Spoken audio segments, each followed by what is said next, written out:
Hello and welcome to our special podcast episode. My name is Sliman and I'm a 9th grader in الغرناطي High School in Kalna Village. We are truly honored to have you here with us today at our school. Your visit means a lot to us and we're very happy to have the opportunity to speak with you. In this short podcast, we'd like to ask you a few questions about English learning and get your thoughts and advice. Hope you enjoy this conversation as much as we would. To start with, I'd like to ask you, what do you think makes someone truly good at learning English as a foreign language? Well, first of all, I would like to thank you for having me here in your program. And I think that English is a very important language. It's a language, it's an international language, and without English you can't go anywhere in the world. So it's very important to learn English and to know English and to speak English very well so you can communicate with others throughout the world. Otherwise, you won't be able to travel and meet people, meet cultures, and be in a way that you can understand what's going on around you whenever you travel anywhere in the world. Thank you so much for your answer. It really gave us something to think about. So, my name is Tulina Abbas and I'm also a 9th grader. I would like to ask you, what advice would you give to students like us who sometimes feel shy or afraid to speak in English? I don't think that you have to be afraid or shy, because it's okay if you make mistakes, even in Hebrew, which is not your first language. The way that you learn a language, that you make mistakes and you learn from your mistakes, and then you go on and be better in learning the language.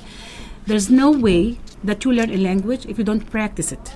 So during your practice, you make these mistakes, and it's okay. Because if you don't do mistakes, if you don't make mistakes, so you don't learn this language fluently or accurately. So it's very important that you have a self-confidence, so you can really not be shy and overcome your fear and communicate with this, I think, amazing language. Thank you so much. It's an honor to speak with you. Me too. Thank you. Thank you for sharing that with us. It's helpful to hear your advice, and I'm sure many students will be relate it. My name is Salah Shadi. I'm their classmate in the 9th grade. Here's my question. In your experience, what are some fun or creative ways to students can improve their English outside the classroom? Well, I think that this generation is very lucky because we have the AI. You can practice your English through AI, yes, which is, I think it's a great tool that you can practice the language, and even without being afraid or even shy, as I mentioned before, to make mistakes.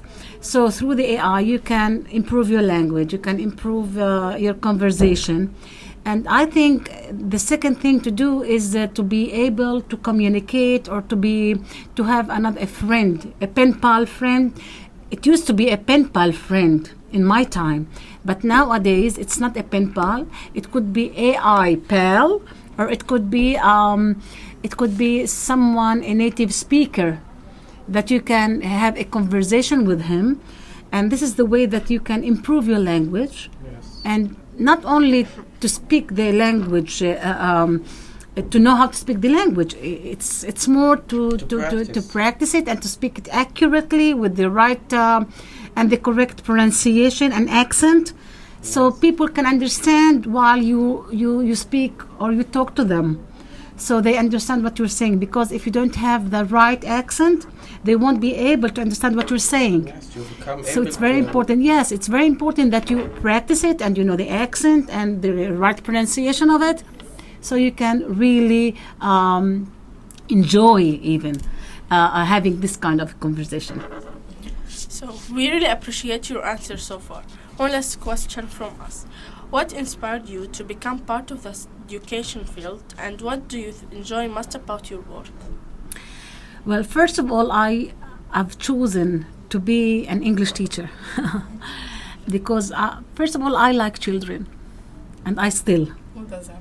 I still like children and working with children.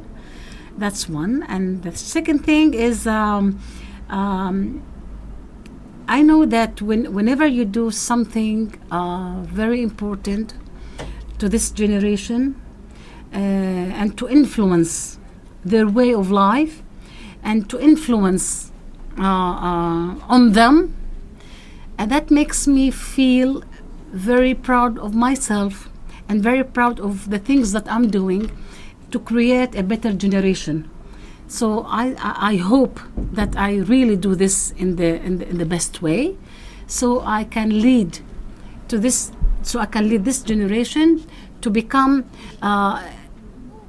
more having having more leadership, more self-confident, more sure of what they are doing in their life. So I feel that choosing this career is very important, and anyone who chooses to become a teacher, he has to take into consideration what he's really contributing to this generation. So hopefully that I'm doing the best of it. Trust me, you're doing a good job. Even coming here inspired me to do so much in the future. Thank you very much. Welcome. It was such an honor. Thank you again for joining us and today and taking the time to speak to us. Yes, thank you very much. You're Thank welcome. you. You've for your been time and yes, great you've been advice. so great doing so this work that you're doing, and this kind of conversation with the inspector. It's not something that is taken for granted. Thank you very much. Thank you. Thank you. Yes.